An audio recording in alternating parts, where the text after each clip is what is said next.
When people are buying and selling businesses, they do the same thing. Real estate's businesses, it's stocks. Like it happens all the time. When there's over exuberance, people are willing to pay more than what something's worth. Welcome to the Freedom Point Real Estate Podcast, where we talk about creating more time freedom through passive real estate investing. Passive investing in real estate challenges conventional investment wisdom. We are passionate about learning and sharing resources with others who are ready to transform their investing mindset. Quick disclaimer as always, I am not a CPA, I am not an attorney or a financial advisor. This is not financial advice, not telling you or anyone else what to do. The views and opinions expressed in these podcasts are provided for education and informational purposes only and are not necessarily the views of my employer, ADP. I'm glad you're here. Now let's dig in. All right, welcome back, Freedom Point Podcast listeners. Thank you again for jumping into another episode of the Freedom Point. I am your host, Jeremy Dyer. I have an awesome guest with me today, also a personal friend of mine in full disclosure, Todd Dexheimer. Todd, welcome to the show. Jeremy, appreciate it. And thanks for having me on. Excited to talk about whatever we're going to talk about to your listeners. Well, talk about the Freedom Point. Man. Talk about the Freedom Point, talk about passive investing, talk about syndications. I mean, we'll pretty much cover the full gamut here. But one thing that I will say right out of the gates to my listening audience is Todd and I regularly have a chance to get together, whether that's at the local restaurant, over at Todd's house, on the hockey rink with the kids. And there's one thing for sure about Todd and I, and that is we always have plenty to talk about. All right. So I'll throw that out there. So brace yourself. Yeah, exactly. So without further ado, I'd like to talk a little bit about Todd here. So Todd is the founder and principal of Endurus Capital. Todd began his investing in real estate in 2008 and has purchased and renovated apartments, single-family homes, a mobile home park, and even, get this, a ski resort. That's exciting. Todd is a licensed general contractor and is the host of a podcast by the name of Pillars of Wealth Creation, which is a biweekly podcast that teaches others on how to operate successful businesses. Todd lives with his wife and 2 kids in Mahtomedi, Minnesota. So Todd, tell us more about what you're currently focused on today. What else can we know about Todd? Yeah. So currently focused on today is value add real estate, commercial real estate syndication. So our main goal is always to find something that's got some hair on it. So something that's got some sort of upside, a typically an apartment that's kind of our bread and butter, but typically apartment that's been mismanaged, maybe hasn't had the upgrades, just a thing that we can go, hey, we can do X, Y, and Z. We can boost some rents. We can lower some expenses, and we can increase value with that. So we've done all kinds of different things, apartments. We bought a retail center last year. We've got some light industrial, senior housing, those types of things. So like I said, bread and butter, those multifamily, and then we syndicate them. So we bring on, our passive investors, and bring on, people like you that bring their passive investors on too. So Endurus Capital is primarily focused on syndications. Is there any specific asset class, any specific market location that Endurus Capital typically likes to focus on? Yeah, so the asset class, like I said, is mostly multifamily. But again, what our main goal is value add. And so it could be multiple asset classes, but bread and butter is multifamily. It's just what we've been good at and have done for the longer period of time. As far as locations, I mean, look, Jeremy, there's a ton of great locations throughout the country, and you hear these, the Southeast. You hear you hear Arizona, Texas, the mountain regions, Idaho and Utah, and all kinds of stuff. There's amazing markets all over the country. What we have been focused on is the Midwest. We are based in Minnesota.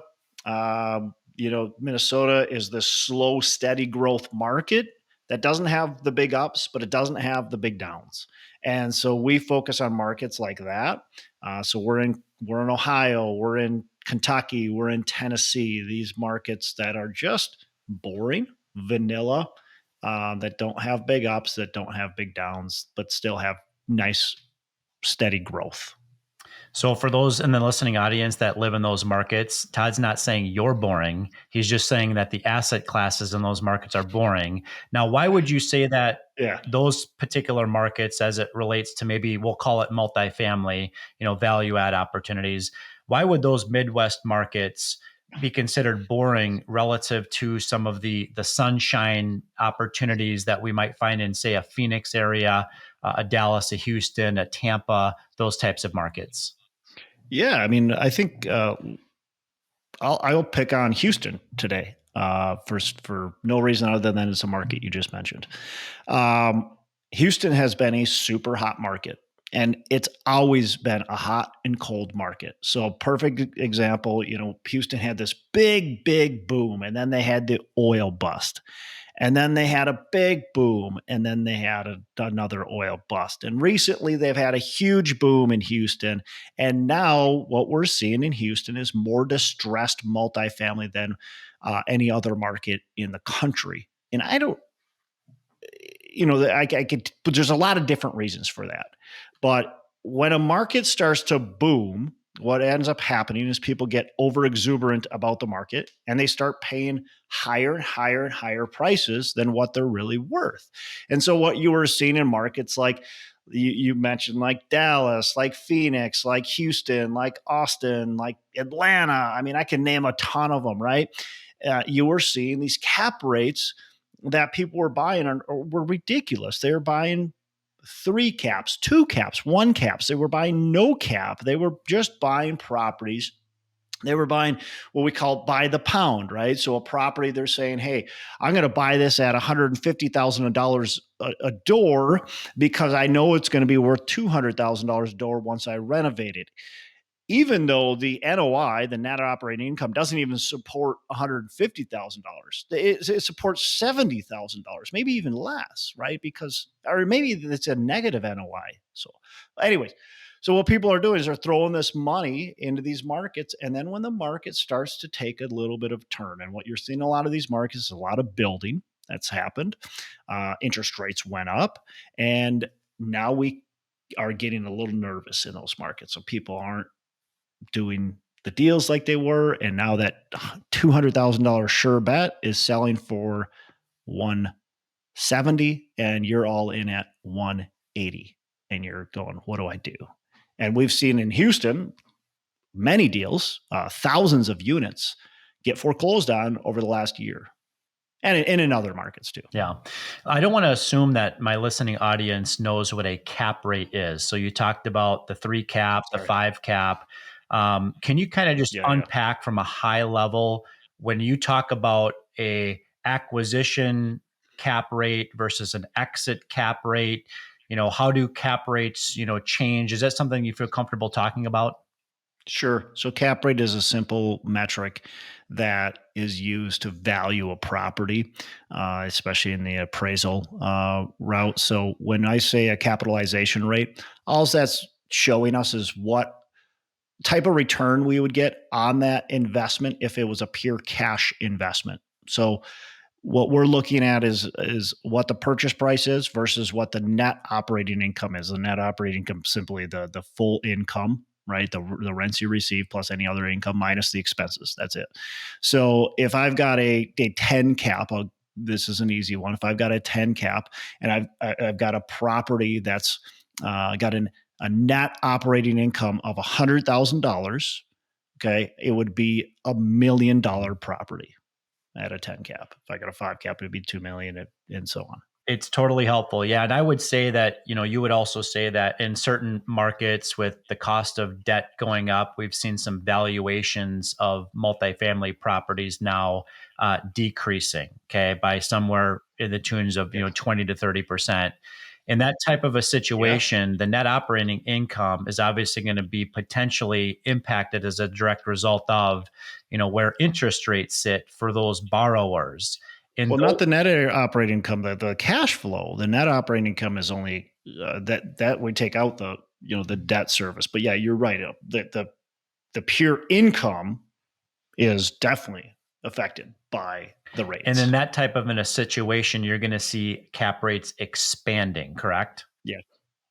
Yeah. Cap rates expanding. Whatever. What the other thing, Jeremy, that's really important to know, when cap rates expand, it's usually because there's emotion happening in the market and people aren't willing to pay the price they were before.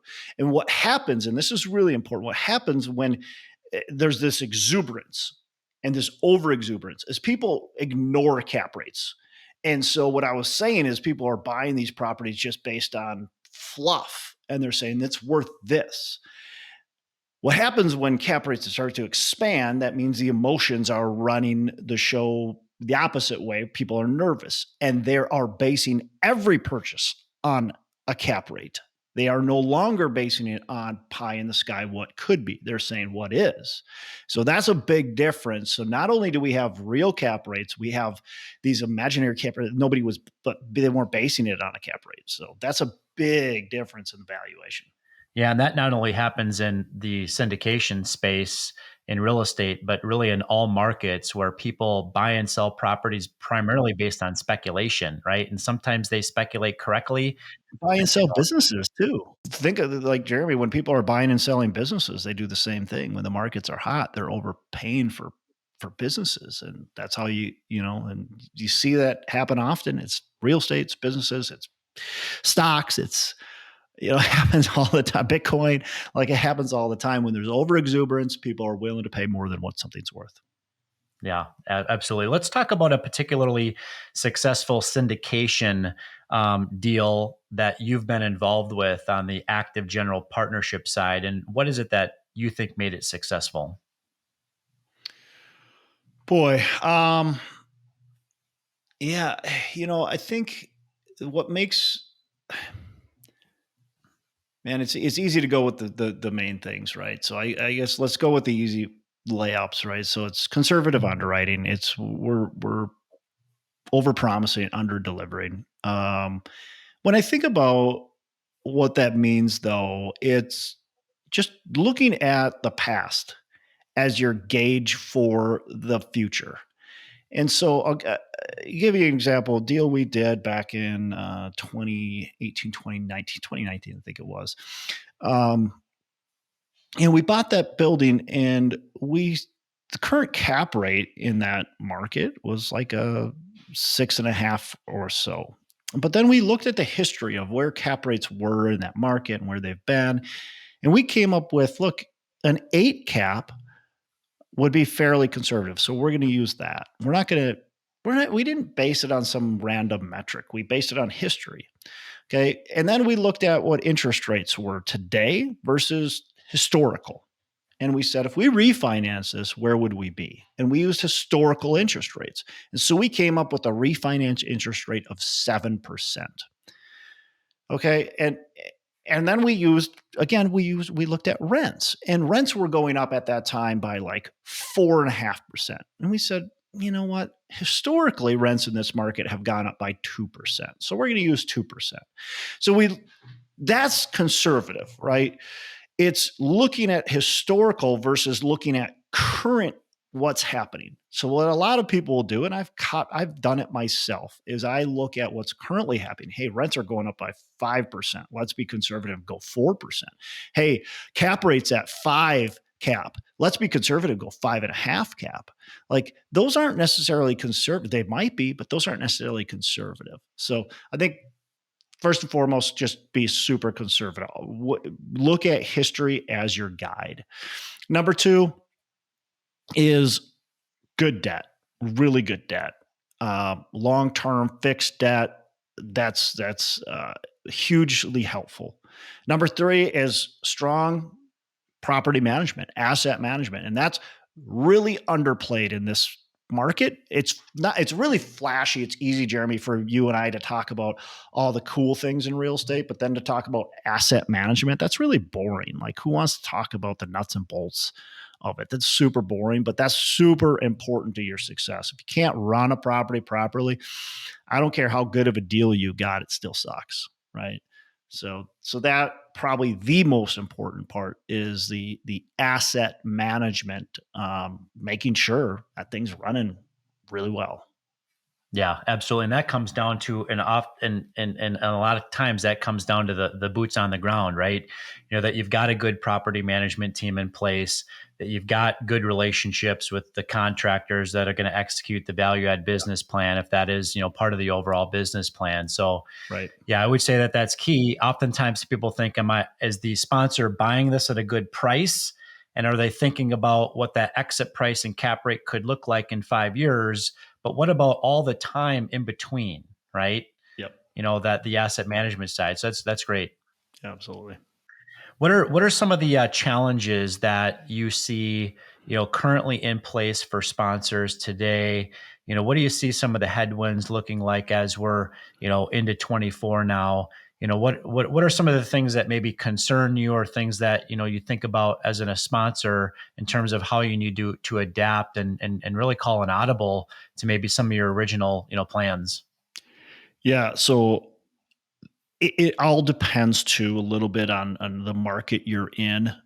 In some markets, a big concern is the amount of inventory that's coming on the market, what that's doing to your rents, your occupancy, your overall performance. For the markets we're in right now, that's not the case. We are seeing good rent growth, good occupancy for the most part. We're seeing positive growth. Now, what is affecting everybody across the country is expenses, insurance expenses, property taxes. Those have gone up drastically over the last couple of years. Insurance premiums, you're looking at, it depends. Again, this can be market specific. It is countrywide, but it's market specific too. But you can see insurance premiums go up, I would say at the minimum 25%, but many of them are going up by 50, 100, 200%. Depending on the market you're in. Property taxes, we've had property taxes pretty much across the board go up over the last couple of years by 25 to 35%. That's ridiculous, especially as some of these markets enact rent control, and then you have taxes going up by 30%. Talk about a slap in the face. So those are definitely concerns. I think the biggest concern, and this is probably industry wide, is the biggest concern for most sponsors is their interest rate and what is happening there. What kind of debt do they have? So there's a couple things that are in play here. Right, everybody knows that interest rates have gone up. What a lot of people did is they got shorter term debt, whether it's through a bridge loan or whether it's through Fannie Floater, doesn't matter. There's several debt products out there that have adjustable rate debt. What a lot of people do is they buy a product, it's insurance policy basically, but they buy a product called a rate cap. And so what that says is that the rate can only go up to a certain amount. Well, those rate caps have a life expectancy, and a lot of those are expiring or have expired. And they're really expensive when rates are in flux. So now you have to either buy this new rate cap for, maybe you bought it for $100,000 when you first purchased a property, but now it's selling for $1 million. Okay, so now, or $2 million.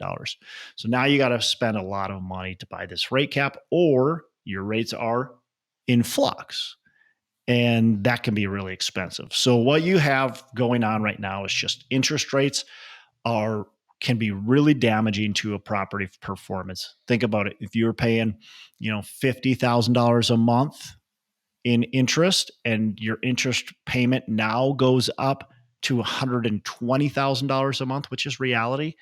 Okay. That's a big drain on your cash flow. You could have had a property that was cash flowing 70K a month, and now you're breaking even. That really hurts.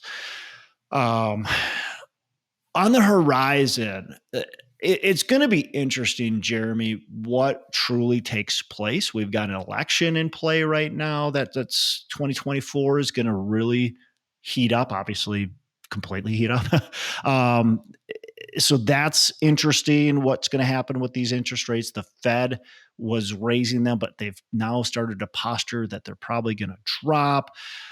I think it's going to be interesting to see what happens in 2024. A lot of people are out there predicting There's going to be a ton of opportunities, going to be people getting foreclosed on. There's the commercial real estate, multifamily office, you name it, is going to have a lot of opportunities. I'm not so sure about that. I think that interest rates will go down in the name of elections, and that a lot of people are going to be able to get to avoid this falling knife, and they're going to be potentially okay short term. Plenty of them will be short term. Some will be long term. I think those who lock in, who take advantage and lock in fixed rate long term, are going to do well. I think those who say, let's do short term, are going to probably pay for it in the end. Yeah, absolutely. You heard it here first. That's Todd's crystal ball speaking. That's my crystal ball. Yeah. It's broken. Yeah. For those that aren't watching this, you can see his crystal ball right behind his left shoulder. So yeah. So how does your, you guys are involved in a lot of different, active syndication deals right now that you're implementing your value add plan. Maybe some of them, you're looking to, increase rents, stabilize the asset. You're looking at, potentially maybe trying to exit out of those deals in the next, 12 months to 5 years, that sort of thing. So how do you handle your investor communications with investors, which you probably have in the hundreds at this point? How do you typically handle those communications with investors when things don't always necessarily go as planned? Yeah. It can be difficult, right? Because you have expectations that you are going to have an excellent investment and that everything's going to go really well. And in reality, you know that nothing's going to go perfect, but you have high expectations of yourself. At least I do. And so it can be difficult. But I think the most important part is that you're clear, that you're honest, and that you detail everything. And we probably over detail at times. Sometimes over detail to the too much to where people get more nervous than what they maybe should be. But I would rather have that than under detail. I've talked to plenty of passive investors who've been part of deals where they don't hear from the sponsor very often, and they don't hear anything negative going on. There's a deal that got foreclosed on in 2023, and I knew several of the limited partners, and they were so irritated because up until pretty much foreclosure, they didn't know that the property was even distressed. The monthly distributions got shut off. And that was their only indication that this property was under distress. And monthly distributions getting shut off, it happens all the time. If you're paying on cash flow and just cash flow disappears, like you're not going to pay, or even if it's still cash flow positive, like you're not going to pay distributions if you got to get some money back in the bank. But so that's not that big of a deal. It's not a reason to panic, but you have to communicate to people. You just have to be open, tell them exactly what's going on. Do a layout. Look, do a webinar. There's so many different ways to communicate with investors. I think it's just important to get on top of it, stay on top of it, and just be honest and send in the financials. Even though it's, you don't maybe want to, because it's hard to send the financials if things aren't performing well. You have to. Yeah. Yeah. And the reality is, every sponsor is going to have, challenges throughout the duration of that hold period, right? Nothing is going to go absolutely 100% as planned. Okay. And so I think from my own personal perspective, deals that I'm still involved with as a limited partner investor, I really just frankly appreciate the transparency, right? If a sponsor is willing to be transparent with me to say, hey, we've got some challenges here, we've got some headwinds, we recognize the challenge and this is what we're doing, to correct the course based upon our own personal experiences and the advice that we've received from others. This is a team sport, right? Yep. Investing is a team sport on the active side and on the passive side. So, I really appreciate you sharing that with us. Let's talk specifically to that new investor. What would you tell that new investor that's never invested passively before into a real estate syndication? What are maybe the top 2 or 3 things that they should do or consider before sending that wire transfer?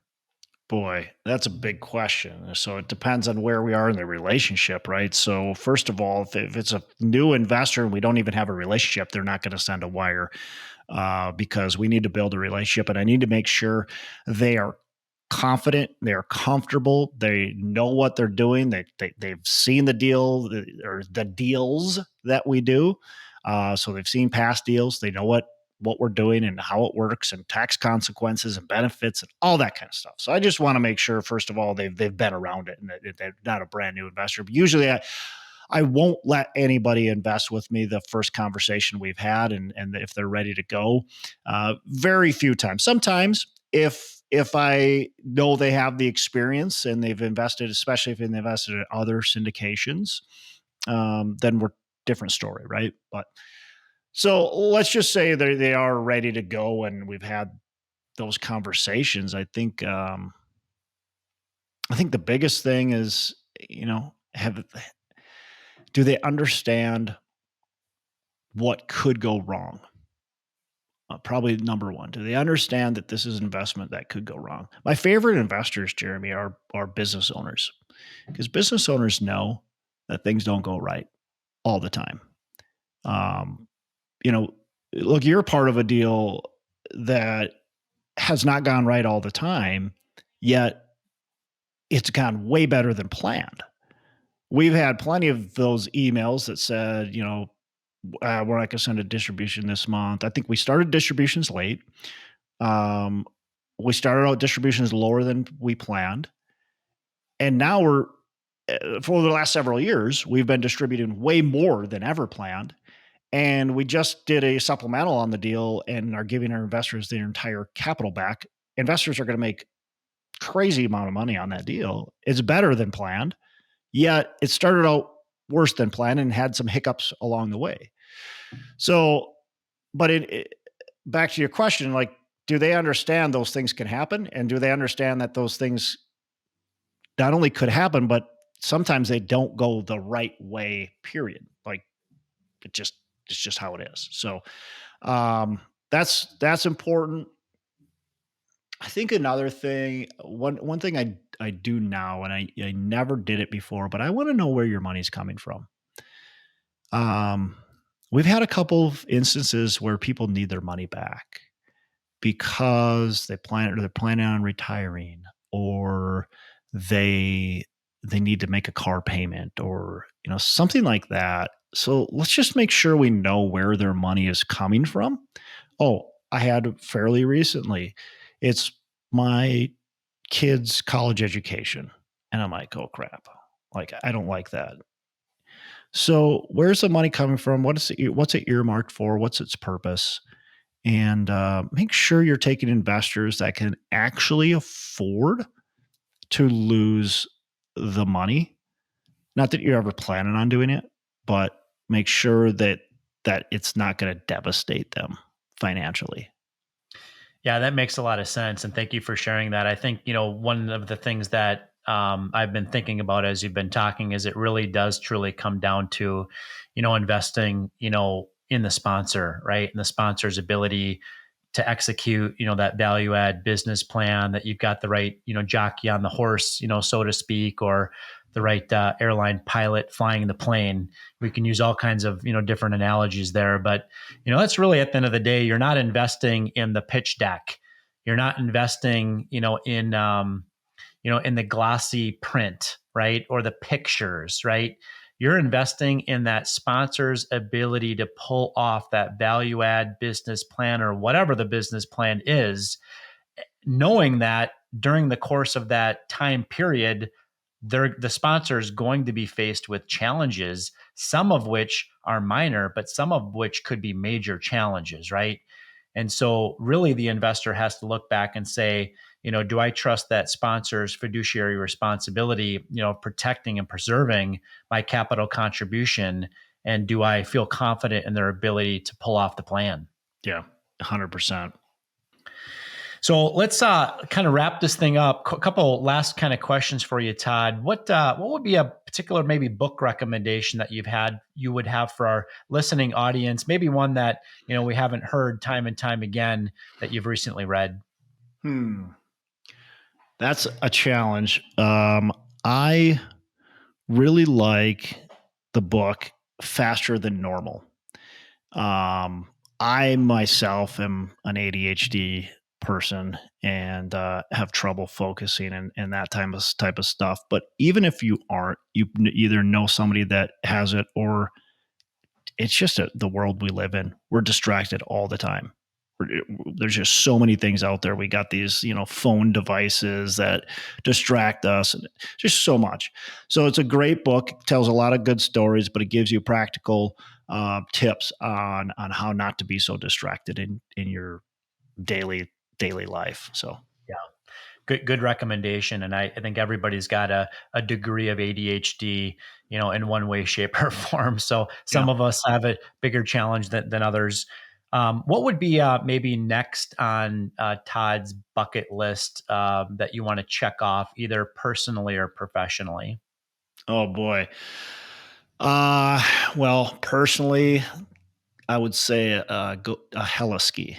I really want to go to either Alaska or BC and do some heliskiing. Professionally, um, look, I mean, we've got a lot of big goals professionally, but I think one thing I really want to accomplish over the next, few years is to purchase a 500 plus unit apartment complex. That's kind of a stretch goal, I guess, to get to. So bucket list, stretch goal, whatever you want to call it. Yeah, no, that's great. And then what would be maybe outside of the pillars of wealth creation, which you're the host of, what would maybe be one or two other ways that our listening audience can connect with you if they want to learn more? Yeah. So our website is enduruscapital.com. It's ENDURUS capital.com. LinkedIn is probably a great way to get me. I'm on Facebook and those, but what I would suggest, if you're going to connect with me on any social platform, just connect, but shoot me a direct message, right? Say, I heard you on the Freedom Point and like to connect. Otherwise it's easy for me to ignore people. Yeah, sounds good. Well, we'll put those links in the show notes as well. And Todd, really appreciate you joining us today. Yeah, Jeremy, appreciate it. Thanks for having me on. You bet. And listening audience, thank you again for joining another episode of The Freedom Point. We look forward to having you join us on the next episode. Thank you for hanging out with us today and for listening to the Freedom Point podcast, powered by Starting Point Capital. This show is for entertainment purposes only. Nothing said on this show should be considered financial advice. Before making any financial decision, please consult with a professional. This show is copyrighted by the Freedom Point podcast. Written permissions must be granted before syndication or rebroadcasting. If you're interested in connecting, you can find contact information at startingpointcapital.com.